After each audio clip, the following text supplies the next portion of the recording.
My life changed dramatically 2 months after receiving my MBA. I was 25, fresh out of business school, and thought I finally had everything figured out. That's when I discovered the truth that would shatter my carefully constructed world. It started on a rainy Sunday afternoon while I was cleaning out my grandmother's old bookshelf. The apartment I lived in, the one I'd been paying rent for over the past 2 years, was filled with her belongings. My stepmother, Victoria, had insisted I keep them. "Your grandmother would have wanted her things to stay in the family," she'd said with that practiced smile of hers. I remember exactly how it happened. I was reaching for a dusty copy of O Pride and Prejudice when several books tumbled down, bringing with them a yellowed envelope. As I picked it up, my heart stopped. There, in neat handwriting, were the words, "Last Will and Testament." My hands trembled as I opened it. The date on the document was from 5 years ago, just months before my grandmother passed away. As I read through the legal language, one passage stood out with devastating clarity: the apartment I was currently living in and paying rent for had been bequeathed to me. Not to Victoria, who had been collecting my rent checks every month, but to me. The room started spinning as memories flooded back. I was 10 years old again, sitting in our living room surrounded by relatives after my grandmother's funeral. Victoria, my stepmother of just 2 years at that point, stood addressing the family. "Mom left everything to me," she'd announced, her voice steady and convincing. "All the property, all the assets. She wanted me to handle everything." I remembered raising my hand timidly, like a schoolgirl afraid of asking a stupid question. "But Mom," I'd said, "she'd insisted I call her that from the day she married my father. Why didn't Grandma leave anything to us? To me and Megan?" The look she gave me, that mixture of pity and irritation, was burned into my memory. "Susan, sweetie, these things are complicated. It was your grandmother's decision, and we need to respect that. You just have to accept it. Accept it." Those words hit differently now. In the months that followed Grandma's funeral, I watched as Victoria and my younger stepsister Megan went on shopping sprees, buying designer clothes and the latest gadgets. They took a mother-daughter bonding trip to Europe, 2 weeks touring Paris and Milan while I stayed home, working a summer job at a local cafe to save money for college. Now I understood. The money they were spending so freely, the shopping sprees, the European vacation, that had been our inheritance. They'd spend it right in front of my face, probably laughing at how I never questioned it. The memories kept coming, each one taking on a darker meaning. I remembered the day my father brought Victoria home. I was 10, still reeling from my mother's departure just months before. Victoria had swept into our lives like a perfectly styled hurricane, all designer suits and practiced smiles. "I want to be your new mom," she'd said, bending down to my eye level with that rehearsed warmth in her voice. "We're going to be such good friends, Susan. Good friends. The kind of friends where one person steals the other's inheritance and makes them pay rent on their own property." I pulled out my phone and opened my banking app. There they were, 24 months of rent payments, each one meticulously documented. $1,500 every month, paid to Victoria's account. I'd always been good with record keeping, something Victoria had praised me for, ironically enough.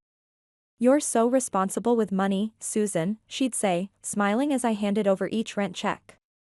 "I'm giving you such a good deal on this place. Market rate would be at least twice as much. A good deal." I let out a harsh laugh that echoed in the empty apartment. She'd been charging me rent on an apartment I legally owned. I'd been working my fingers to the bone at that cafe while studying for my MBA, stretching every dollar, living in a place that was rightfully mine. The bitter irony of the lease agreement hit me like a slap in the face. I could practically hear Victoria's voice: "We need to do everything properly, Susan. I'm very particular about these things. Everything needs to be properly documented and filed. Particular about paperwork, except apparently when it came to telling her stepdaughter that her grandmother had left her an entire apartment. That little detail had somehow slipped her mind." I walked to my bedroom and pulled out the folder where I kept all my important documents. Inside was the lease agreement I'd signed 2 years ago. Victoria had insisted on having everything official. Now I understood why. She'd wanted a paper trail to make her fraud look legitimate. My hands were shaking as I held up my phone and carefully photographed every page of the will. I made sure each word was clear and legible before hitting send to Victoria's number. The message showed as delivered immediately, and seconds later, 2 blue check marks appeared. She'd seen it. I stared at my phone screen, watching those 3 dots appear and disappear, appear and disappear. Victoria, always so quick with a response, so ready with an answer for everything, was at a loss for words. I could almost see her sitting there, probably at her kitchen table, frantically trying to figure out how to spin this. 10 minutes passed. 20. 30.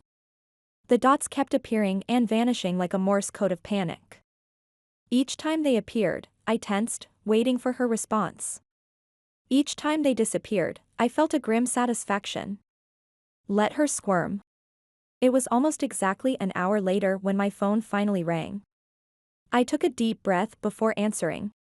Susan, sweetie. Victoria's voice was artificially calm, the kind of tone she used when trying to smooth over a problem. This isn't what you think, she continued as if reading from a script. Really? Because I think it's exactly what I think. My voice was steadier than I expected. I've been meaning to tell you about this for so long, she said, as if I hadn't spoken. I just never found the right moment. But since you found out now, you can have the apartment. It's yours. Let's just forget about this whole unpleasant business and start fresh. I let out a harsh laugh. Start fresh? You want me to just forget everything? Forget that you hid Grandma's will from me? Forget that you've been collecting rent from me for 2 years on an apartment that actually belongs to me? Susan, please. No, Victoria. I want every penny back. Every single rent payment I've made to you. I want it all back. There was a moment of silence on the other end of the line. When she spoke again, her voice had lost its sweetness. You wouldn't dare. Wouldn't I? After everything we've done for you, you'd sue your own mother? Stepmother, I corrected. And after everything you've done to me, you mean? You stole my inheritance, made me pay rent on my own property, and now you're trying to act like you're the victim? I hung up before she could respond, my hands trembling with a mixture of anger and adrenaline. I'd barely had time to process what had just happened when my phone started buzzing with messages. First from my father, call me immediately. Then from Megan, OMG, what did you do to Mom? I ignored them both and started pacing my apartment, trying to clear my head. That's when I heard a key in the lock. The door swung open, and there stood Megan, my stepsister, with 2 massive suitcases and her signature pout. What are you doing here? I asked, still standing in the middle of the living room. She barely glanced up from her phone. Oh, hey. I'm moving in with you.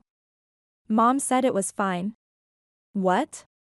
I felt like I'd been slapped. No. Absolutely not. This is my apartment. Megan finally looked up, her perfectly contoured face twisted in confusion.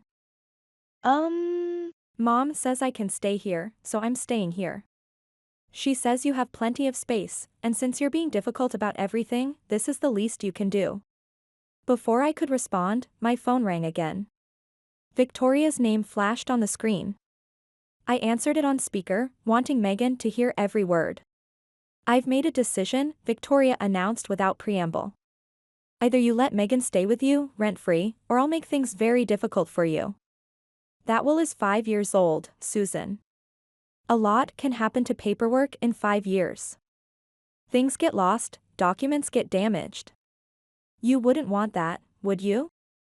Are you threatening me? I'm explaining reality to you, dear. Now, Megan will be staying with you. End of discussion. The line went dead. I looked at Megan, who was already dragging her suitcases toward the spare bedroom, a smug smile on her face. Living with Megan was like having a tornado as a roommate. She'd never learned to be considerate of others, probably because Victoria had never required it of her. Every morning, I'd wake up to find lights blazing in empty rooms, the kitchen, the living room, the hallway. She'd leave them on all night, every night. Megan, could you please remember to turn off the lights when you leave a room? I asked one morning, trying to keep my voice level. The electricity bill. Oh, stop being so uptight, she cut me off, not even looking up from her phone. It's not that big a deal. But the lights were just the beginning. The real nightmare was her bathroom habits.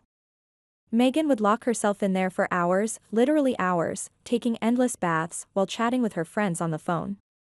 The sound of running water became the soundtrack to my anxiety. One evening, while preparing for a job interview, I could hear her splashing and laughing through the bathroom door. The water had been running for over 2 hours. Hey, Megan, I called out, knocking on the door. You've been in there forever. Do you realize how much water you're wasting?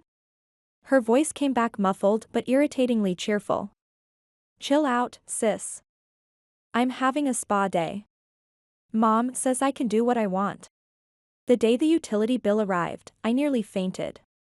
The amount was triple what I usually paid. I stood in the kitchen, staring at the numbers, wondering how I was going to manage this on top of my other expenses. That's when I received an unexpected message on LinkedIn. David Kim, my former classmate from business school, wanted to meet for coffee. I remembered him as the quiet, brilliant guy who always sat in the back of our strategy classes, constantly working on his tech startup ideas. The cafe we met at was just a few blocks from Victoria's company headquarters. David had changed since business school, more confident, more polished. He was now the CEO of a successful digital marketing analytics firm. I saw your profile was active again, he said, stirring his coffee. Looking for jobs? I nodded, then found myself telling him everything, the inheritance, Victoria's deception, Megan's invasion of my space. David listened intently, his expression growing more serious with each detail. You know, he said finally, your stepmother's company has been on our radar for a while.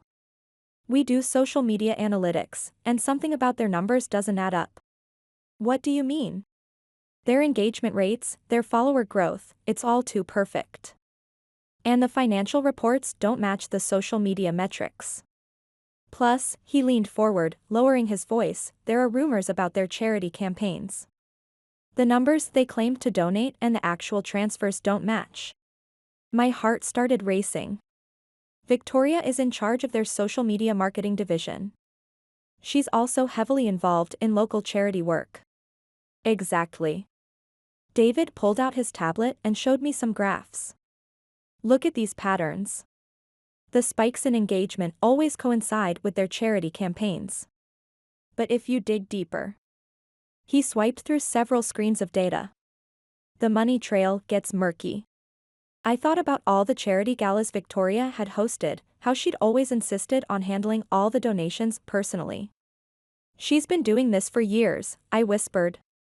Using charity work as a cover. And your stepsister, David continued, Megan, you said she's an influencer? I nodded.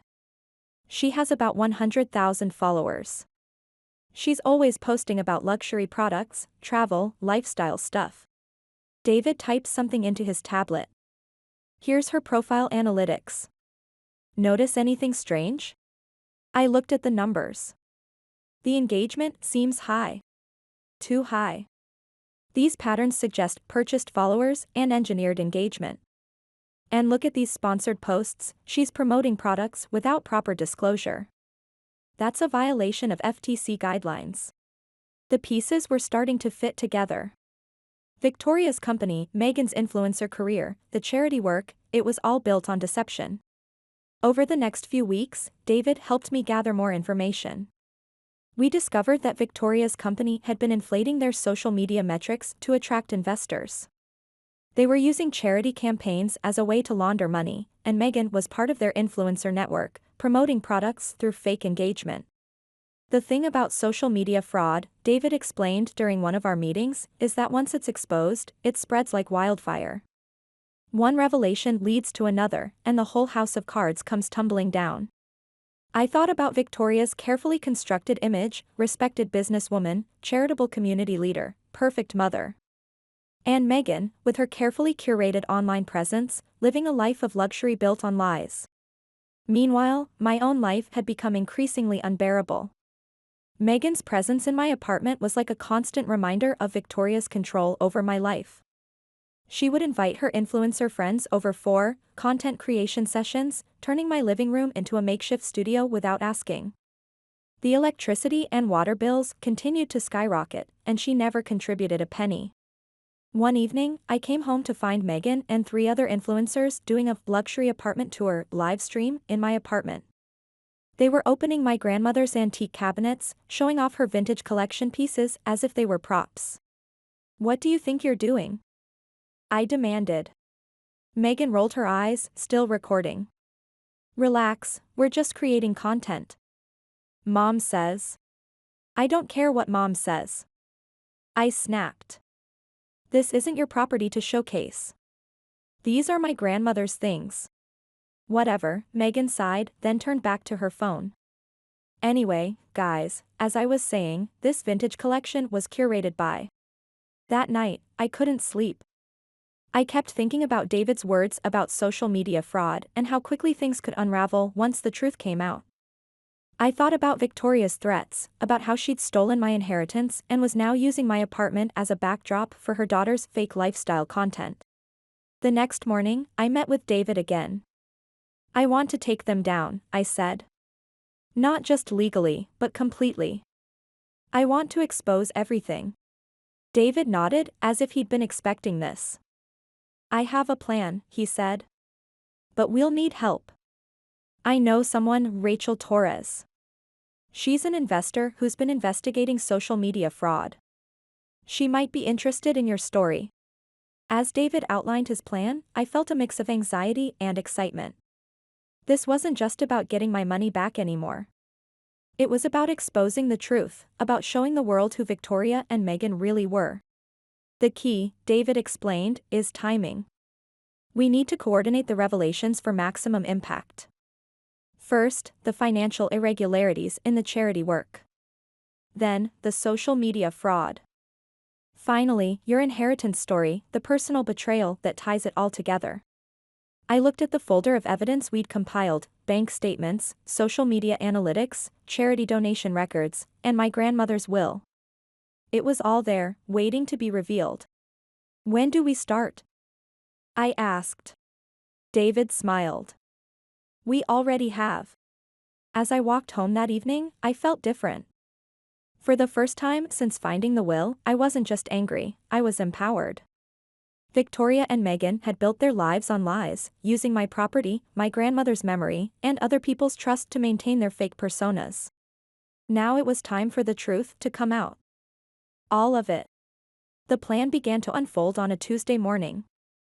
I was sitting in Rachel Torres's sleek downtown office, surrounded by screens displaying real-time social media analytics. Rachel, a former SEC investigator turned tech investor, had been tracking Victoria's company for months. "The pattern is clear," Rachel said, pointing to a complex diagram.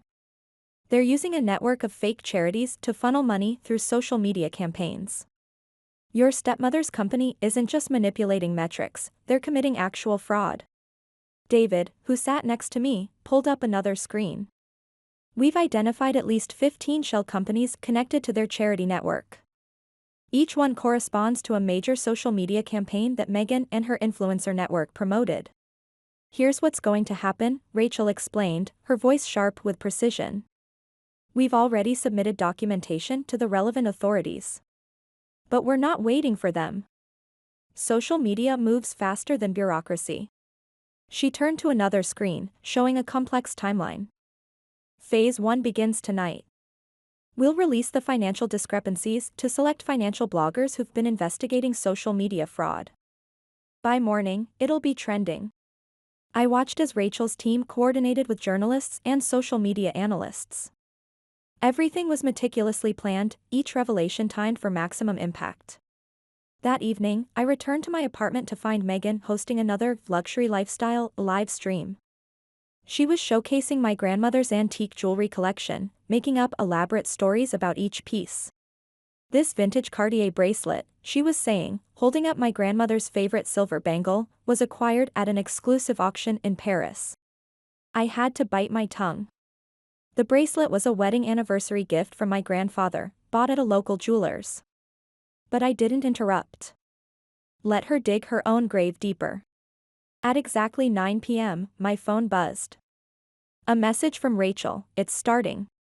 I opened Twitter to see the first wave of revelations hitting the financial news circles. Major social media marketing firm implicated in charity fraud scheme, read the first headline. Within hours, it was everywhere. By midnight, Victoria's company was trending. The carefully crafted house of cards was beginning to wobble. But this was just the beginning. The next morning, Phase 2 began. David's team released their analysis of the influencer network connected to Victoria's company. Megan's name was prominently featured. I was at a cafe across from Victoria's office when it happened. Through the window, I could see people rushing around in panic. Victoria emerged from the building, phone pressed to her ear, her usually perfect composure cracking. My phone rang, it was Megan. "What's happening?" she screamed. "All my brand deals are pulling out. My followers are dropping by the thousands. Someone's saying all my engagement was fake." "Really?" I replied calmly. "That must be terrible for your content creation. This isn't funny. Mom's company is being investigated. They're saying something about charity fraud. You have to help us." I watched through the window as Victoria paced on the sidewalk, gesturing frantically as she made call after call. "Why would I help you?" I asked. "You're living rent-free in my apartment, remember? The one that was legally left to me by my grandmother?" There was a moment of silence on the line. "You?" Megan's voice trembled. "You did this?" "No, Megan. You did this. You and Victoria. I'm just making sure the truth comes out." The next 48 hours were a digital wildfire. Victoria's company's stock plummeted as investors scrambled to distance themselves. Every hour brought new revelations: fake charity events, manipulated donation numbers, inflated social media metrics. But the real explosion came when someone, I suspect one of Megan's jealous influencer friends, leaked their private group chat logs. The conversations were damning: explicit discussions about fake engagement tactics, coordinated comment pods, and sponsored post fraud.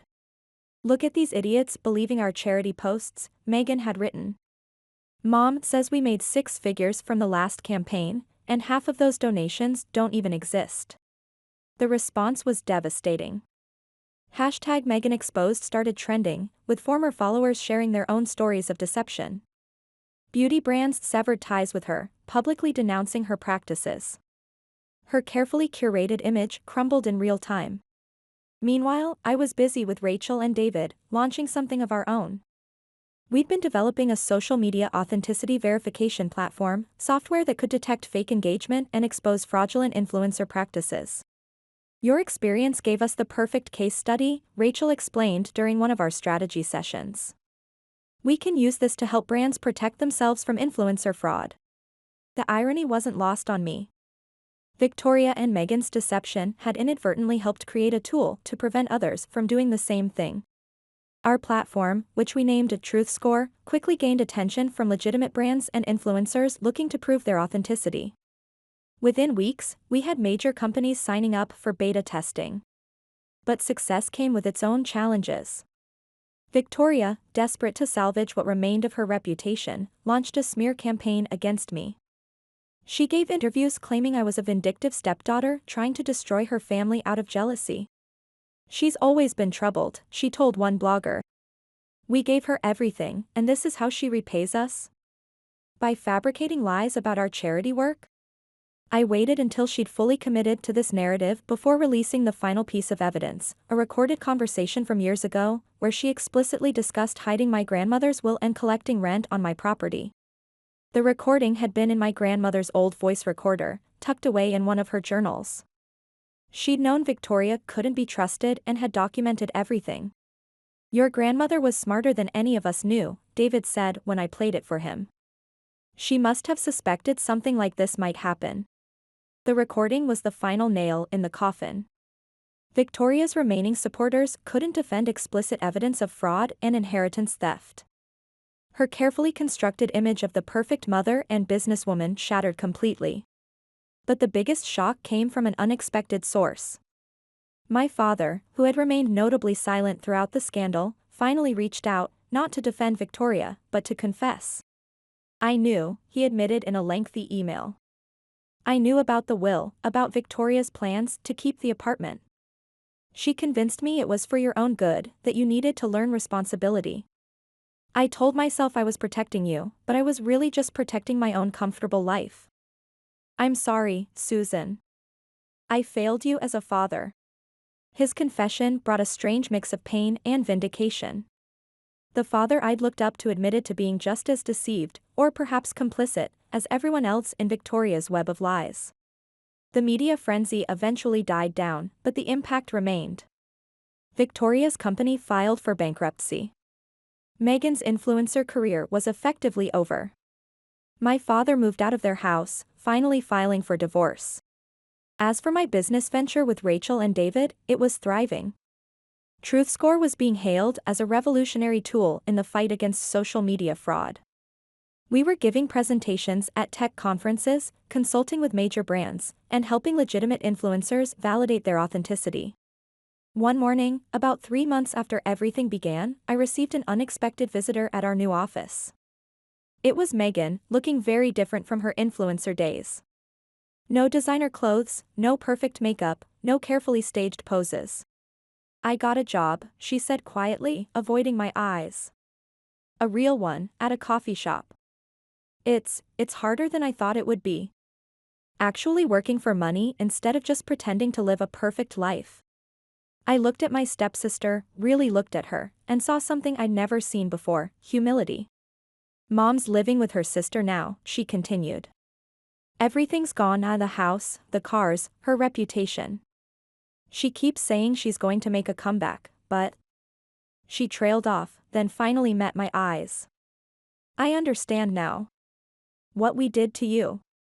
It wasn't just about the apartment or the money. We stole your trust, your family, your chance to grieve your grandmother properly. I didn't respond immediately. Instead, I pulled up TruthScore on my computer and showed her the platform's interface. Do you want to know how we catch fake influencers? I asked. We look for patterns. Not just in their numbers, but in their behavior. The way they handle power, money, relationships. The truth always leaves traces, Meghan.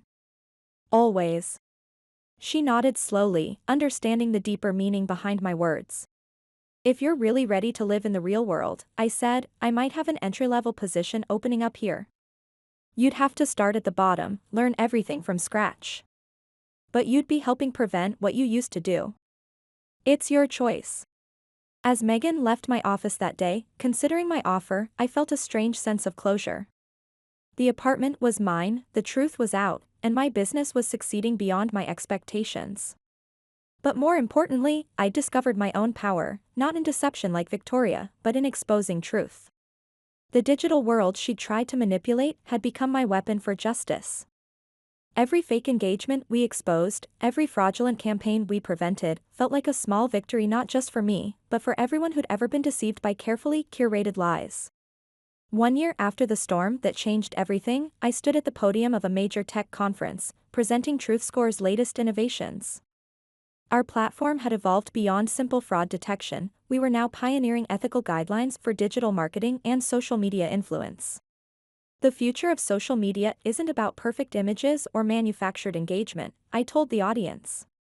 It's about authentic connections and genuine impact. The irony wasn't lost on me.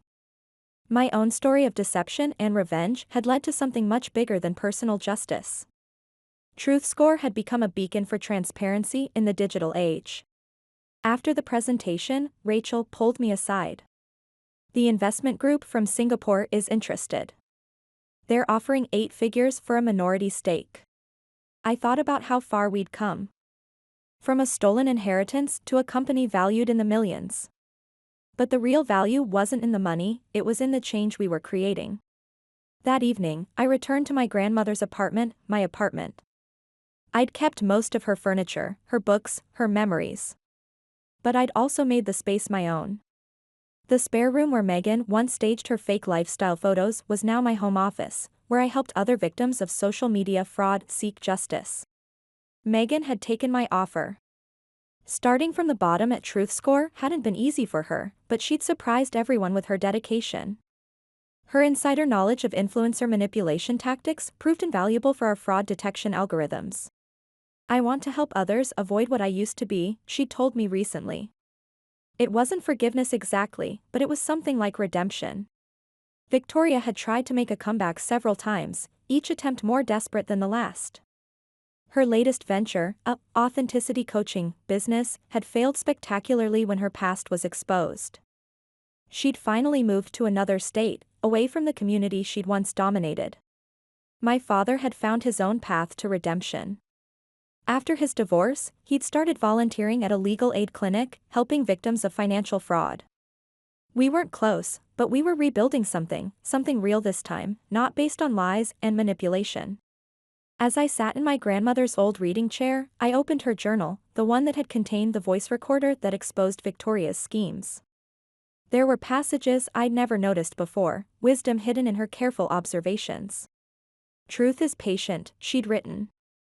"It waits in corners and crevices, in old books and forgotten recordings. It waits for the right moment to emerge, like a seed waiting for spring." My phone buzzed, another message from our development team. "We've detected a new pattern of fraud in the charity sector, similar to Victoria's old schemes, but more sophisticated." The fight for digital truth was endless, evolving. But I was ready. My grandmother had taught me patience, Victoria had taught me vigilance, and my own journey had taught me resilience. The apartment around me wasn't just property anymore, it was a reminder that truth, however hidden, finds its way to light. I closed my grandmother's journal and walked to the window. The city lights sparkled below, each one representing countless digital connections, stories, truths, and lies. Somewhere out there, another Victoria was probably crafting perfect Instagram posts, another Megan was buying fake followers, another family was hiding uncomfortable truths. But somewhere out there, another granddaughter was also finding her voice, another truth was waiting to emerge, another story of justice was unfolding. And now, thanks to what we'd built from the ashes of betrayal, they wouldn't have to fight alone. The real victory wasn't in the revenge or even in the success, it was in turning personal pain into public purpose. My grandmother would have understood that. In fact, I think she planned for it all along. "Truth is patient," I whispered to myself, echoing her words. And so am I.